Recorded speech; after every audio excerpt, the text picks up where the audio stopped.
Good morning, class. Welcome to English High School Indonesia.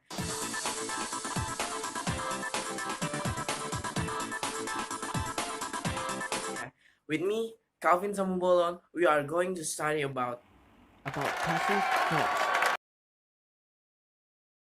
So let's start the lesson with the definition of passive voice. What is passive voice? Okay, so first of all, don't try to make it hard because it is truly easy and it's on your daily life. While tenses is all about time reference, voice describes whether the grammatical subjects of a clause performs or receives the actions of the verb. So, here's the formula. Passive, it's all about the object, receive the act of the verbs. And active, it's all about the subject, performs the actions of the verb. For an example, I take the guitar.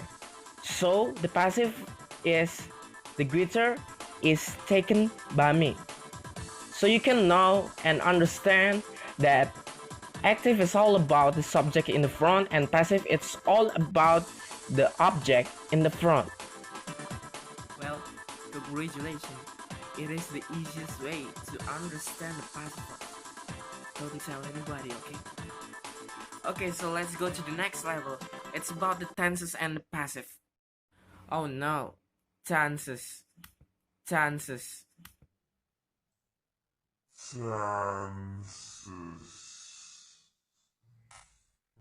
Wait, before you skip the video, here are some cool stuff that I want to offer to you so you can proficiently understand the passive voice, the tenses. So, let's go! So basically we use the mathematic formula to solve the things as tenses in many types. We divide all 16 tenses into 5 characters of time signal. For now all you have to do is just remember all this stuff. So this is it. Verb 1 is for the present, verb 2 is for the past, and so then future, continuous, and perfect. After you remember all this stuff, next we are going to use it in the sentence. As you know as marriage form, when you know all characteristics about 5 things that we just shared to you, then you can truly access all conditions of any sentence you want. As an example, past future. So what is the sentence from past future? First, you need to know that marriage forms mean past, love, future. Just like I thought, marriage, it's really marriage. We need your imagination in here. So to marriage these two things, you need the models, the tenses, the characteristic of the both of them.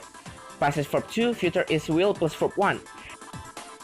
As the marriage unite two people, so you must synthesize the problem, the formula.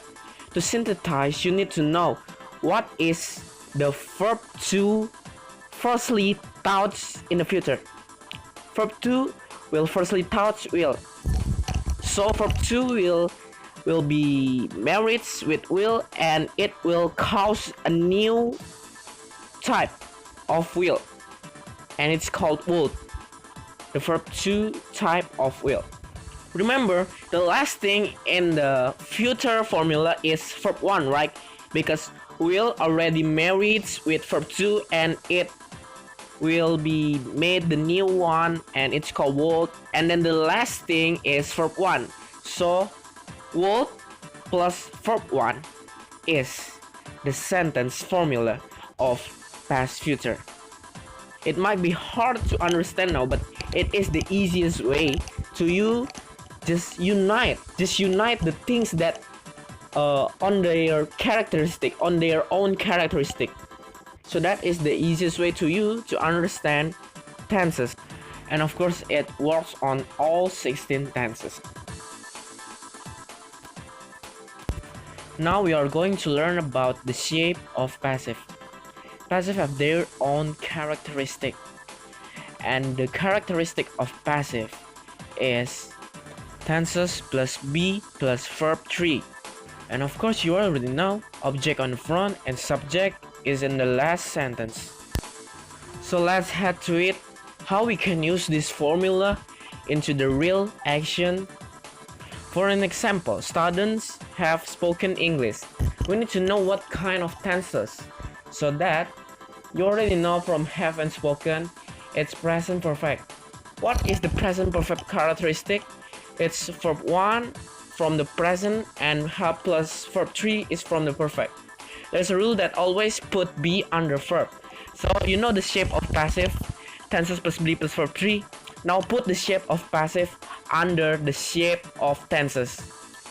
And look, we have the red color on it. It means the verb 3 and be will be on marriage, will be on 1. Be and verb 3 will be made been. Have, because it English, it will use has. So the word at the passive sentence of these students have spoken English is English has been spoken by students. Repeat one more time. First of all, you need to know what is the tenses of the sentence. Second, you need to put the shape of passive under the shape of tenses.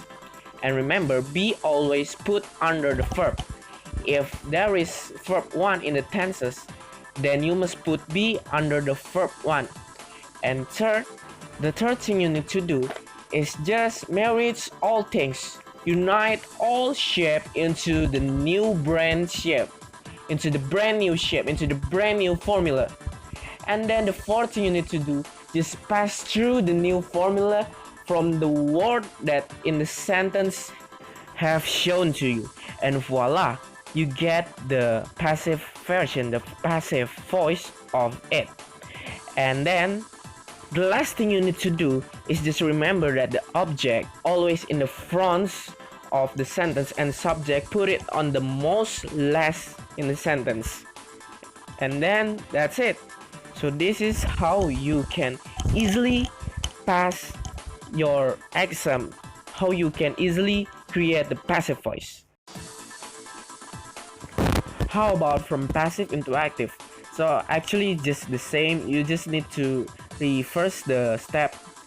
For example, English is spoken by student.